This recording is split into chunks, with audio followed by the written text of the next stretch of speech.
It is time to tag them and bag them because we have, according to this very podcast, if you listen to our year-end show, the number 5 spot for the most impressive performer of 2022 and the number 1 guy to watch out for 2023. We are talking about the guy who just defeated Rich Swann in a brutal match at Hard to Kill. Please welcome Steve Maclin. Steve, thanks for being on the show today, man. No, thanks for having me on. I didn't know it was on that list of, I don't know where that list is.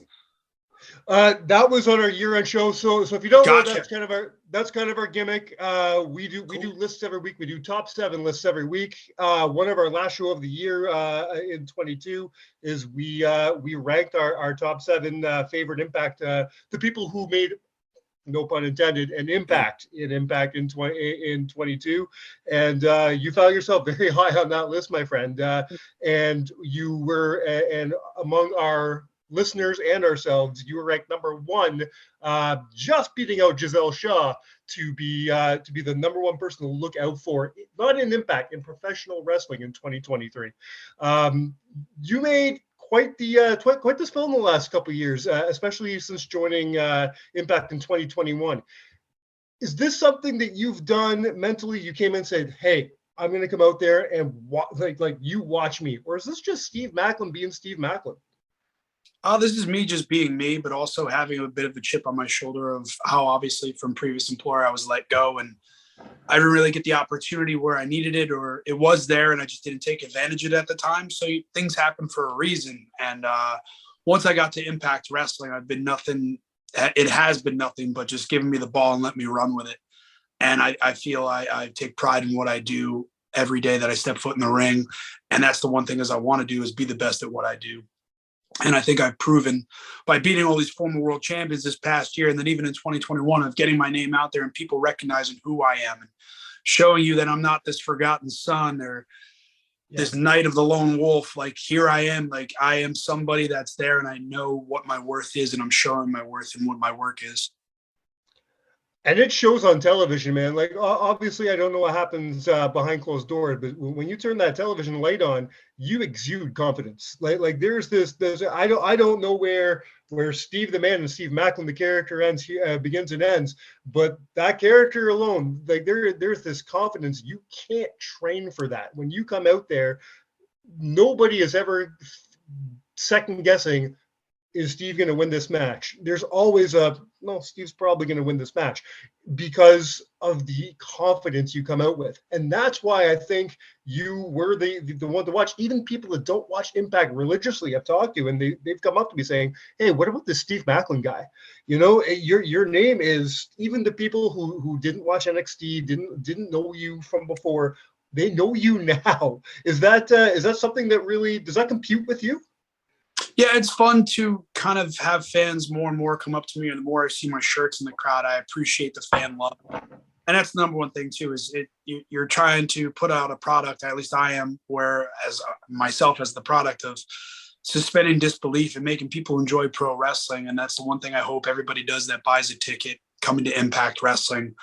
Whether it was Hard to Kill in Atlanta or this week now going to be in Kissimmee in Florida. And then we have No Surrender coming up. And then we're going to be in Windsor for another pay-per-view. It's Sacrifice. Sacrifice, yeah. And then we have Toronto for Rebellion was just announced. So it's like, no matter where we are, where we're going, I try to give my best day in and day out that I'm in that ring. And that's the one thing I love is being able to be a pro wrestler and be a giant child for the rest of my life. It's the only reason I do this podcast. It keeps me young, man. when you're 41, you got a bunch of kids and a dead end job. You come home, you do this podcast, you're 17 again. It's got to kind of be the same thing with doing what you love doing, what you dreamed of doing, right? That's beautiful. I'm glad you brought up those 2 Toronto days, because I really wanted to talk to you about that. Canadian fans have been lucky enough, like myself, been lucky enough to see on the indie scene, up in this area recently. But since the last time Impact has been in Canada, that was 2019. You weren't with the company, so. No. Coming up to first Sacrifice in Windsor, and then of course Rebellion in Toronto. This will be your first Impact pay-per-views here in Canada. Is this just another town for you? Is there something special about Canada? Do you like? Is there something you like coming up here for? Uh, Never really. I grew up a fan of Bret Hart growing up. So Yeah. when the whole Attitude Era was going on with him and Stone Cold and even Shawn, I wanted to leave America and go to Canada to be part of the Hart Dungeon. I wanted like that was my like little kid dream of like, oh, I'm gonna grow up to be a pro wrestler and go to the Hart Dungeon. But I don't know, like maybe that's my only connection to Canada in that sense in wrestling. But for me, for storyline purposes right now, for the way things are working out, if I was to get my title shot, whether at Sacrifice or hopefully at Rebellion, one of those two pay-per-views against Josh Alexander, and to beat the longest reigning champion in Impact history in his home state or in his home country, would add another layer to of my accomplishments.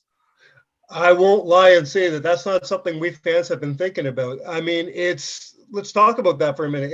It's not an if you're going to be getting in the ring with Josh Alexander this year. It's when are you getting in the ring with Josh Alexander this year? I think that's a very easy statement to make.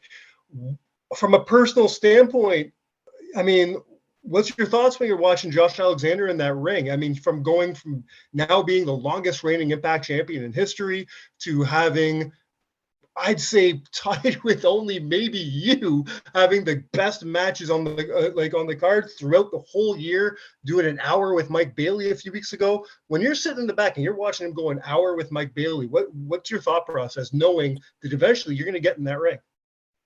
Oh, just knows what I'm going up against. I think that's the best part about it is I'm very unpredictable with what I'm going to do, and Josh is very predictable with what he's going to do. He adapts to his opponent, which kudos to him. But at the same time, he's never been in the ring with somebody like me. And here you have two of the best. You have the longest reigning Impact World Champion of all time versus probably, I don't know, I guess the best up and coming in Impact history to go towards the title. And we both vie that we're the best in this company. And for it to be for the Impact World title at some point, I think that's the biggest matchup in history in a long time, where you finally have that match that is about the Impact World title that means the most in this company. I want to switch gears really quick. Talk about you personally a little bit. Your military background is obviously a huge part of who you are, both in and out of the ring. We've seen that in your character. We've seen that come out quite a bit. Is there something, or there things that you learned as a Marine, or something you've taken as your time as a Marine that you've applied to your career as a professional wrestler? Yeah, I would say more of less like the camaraderie in the locker room is very much like it is in a platoon in the barracks, hanging out with your buddies. You always try to pick somebody up and make them better than they are, just like we do in pro wrestling. Everything is a hurry up and wait game. You get to the venue, you wait around for creative, you find out what you're going to do, and then you got to wait around again. You get your plan down, and then the plans change, and then you have to adapt to it and figure it out on the go. And you kind of rely to those muscle memories of those basic fundamentals that you learn as a pro wrestler, just like you do in the Marine Corps. You learn those fundamentals for a reason, and that's what helps us excel in the ring and be able to perform the way that we do and fall back on. And then also, yeah, I don't know. Just I guess the hurry up and wait game is the biggest thing, but then also being able to just be adaptable is another reason. Speaking of adapting, what was tougher, basic training or wrestling Tomohiro Ishii?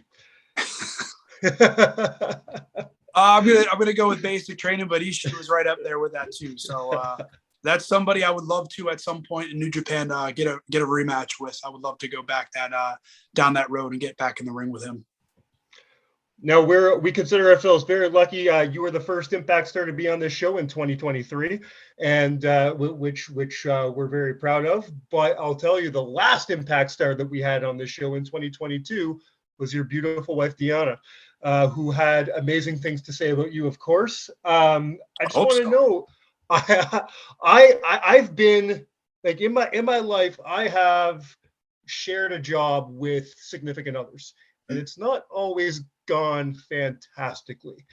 How is there like a bond of professional wrestling that keeps you guys, that brought you guys together, or is there the kind of thing you guys go home and we don't talk about wrestling?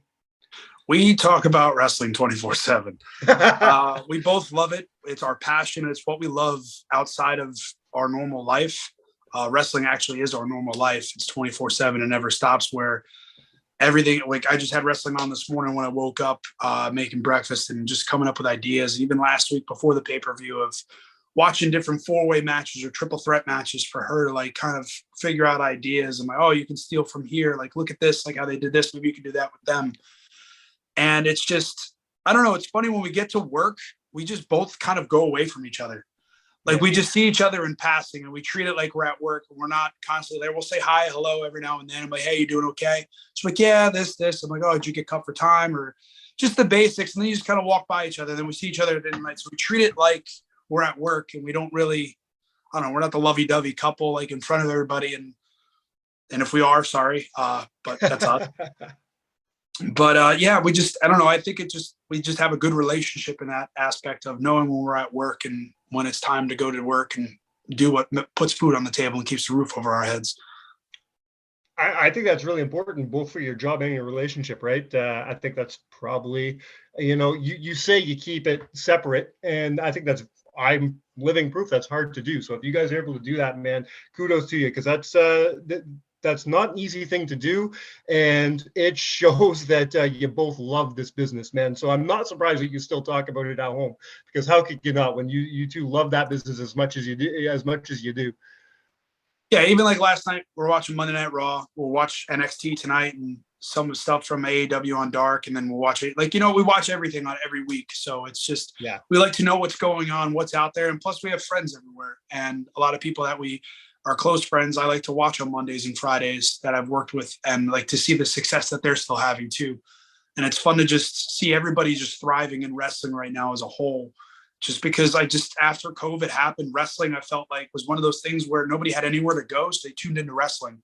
Mm-hmm. And then now it's like, I'm going to a wrestling show is the number one thing to do and get out there and go. Like we just had a sold out crowd at Hard to Kill. And hopefully we keep selling all these crowds out. And for what I know, Windsor's pretty much selling out already quick too for up in Canada. So 100%. We went to get our tickets and there was all like, the day of the VIP was gone. The That's front awesome. row was gone, within minutes. So it's, and I guarantee this coming Friday, I know tickets for Rebellion are going up. People get those fast. They're going to go fast. I was at the last Rebellion in 2019 and they did not last long. They go fast. Canadians love their Impact. We always have. I mean, it helps that there's a lot of Canadian stars on Impact. It helps that the big Scotty is one of ours. So Team Canada. Yeah, exactly. That really helps for us. But since the inception of TNA, Canada's been behind Impact, and that hasn't changed in over 20 years. Speaking of that, actually, that brings me to my next question. This is something we've talked about a lot on this show. Impact is probably the most unique and exciting product out there today. It has been for a number of years now. Is it cool for you to stand back and watch the creative process, watch what goes on? Things like what they just did with Eric Young and Cody Deaner and stuff like that, stuff you don't see in any other company. Is it cool for you to be on the inside and seeing that stuff happen going, this is cool? Yes. So the team we have in place with Robert and Jimmy and Scott, Tommy, Gail, freaking Lance Storm behind the scenes, just everybody that's there. And it's such an awesome feeling because they allow us to create our own. Like, so if they give us our matchup and ideas, they said, hey, this is what this, and this, we want this. And then you go about match, you make your match and whatnot, or you have an idea for a promo or a vignette or anything backstage. And it's always just bouncing ideas off each other because we want to make this product the best thing. And that's the one thing in place right now is the team that's behind the scenes creatively with Eric Tompkins and just everybody everybody behind the scenes is killing it. And that's the best part because everybody cares and want to put the best product out there. And that's what is making Impact Wrestling the best must-see wrestling right now as a show, as a whole. I don't think anybody can compete with us on that level of when you turn on Impact from start to finish, you are entertained in any way that you're looking for something, whether it's the knockouts, the X Division, if you want to watch Swinger being comedic in the back with Swinger's Dungeon, like just things like that. And that it just makes me love wrestling a lot more. And to see the creative process for everybody and the changes that people are making, it's great. I want to bring this home. First of all, thank you so much for your time here today. And I'm going to bring this home with doing something a little fun. This, I can't take credit for this. This comes from one of our correspondents, let's call him on the show, a huge Okay. Impact fan. He comes on just to talk about Impact after every pay-per-view. And when I told him I was talking to you today, he sent me this, and he wanted me to fit this in. And I love to end with this. It's a little game we're going to play, a little lightning round thing. Okay. We're going to call it Tag 'em or Bag 'em. And what I'm going to do is I'm going to give you a series of two guys. And for each guy, you pick someone you want to align yourself with or someone you're leaving in the dust. Okay. So are we going to tag him or are we going to bag him? And I'm not taking it easy on you, Steve, because I'm starting off with Chris Sabin or Alex Shelley. That isn't easy. Oh, come on. There are a tag team, so can I tag them both? Oh, now you're ruining my whole game here. I'm sorry, because I love them both. I'll tag Shelley, bag Sabin, just because I want my rematch against Sabin. There you go. Chris Harris or James Storm? Tag Chris Harris, bag James Storm. Kevin already Nash beat him, so. Kevin Nash or Scott Hall? Oh, come on. Well, I'm going to go with the size difference, so I'll go with tag Big Daddy Cool, Kevin Nash, and then bag Scott Hall, even though I love the bad guy. Now, I know you're a Jersey boy, so I'm going to do a couple with a Jersey theme here. You a big movie fan, Steve? Yes. We're doing Kevin Smith or Joe Dante? Tag Kevin Smith. Beautiful. Martin Brodeur or Patrick Waugh? I'm not that big of a hockey fan, but Brodeur, I know. If you don't know who Brodeur is, even outside of being a hockey fan, tag Brodeur. And last but not least, we're sticking with Jersey, and we're doing John Bon Jovi versus Glenn Danzig. Oh, tag Bon Jovi, even though he now owns a Philly team. Oh, that's right. I forgot about that. He does. Actually, you know what? So bag Bon Jovi. Yeah, we're bagging Bon Jovi. Yeah, let's go with the misfit, man. Yeah. Well, thank you so much for your time here today, Steve. Everybody, please, for the love of God, tune in every Thursday night to see Steve Maclin on Impact on Access TV, Impact Plus, recently now brand new on DAZN. Lots of places to find this. You can't say you can't find Impact anymore. Everyone used to say, oh, they're hard to find. Bullshit. You can find Impact. You just need to do it. And you need to do it to watch Steve Maclin. So thank you so much, Steve. We appreciate your time here today. No, thank you for having me on. And if you don't follow me at Steve Maclin on Instagram and Twitter. Shop Impact Deals, Steve Maclin Store, and Steve Maclin Store on Pro Wrestling Tees. And also, good luck to your Bengals and the rest of the playoffs, by the way. Well, thank you, sir.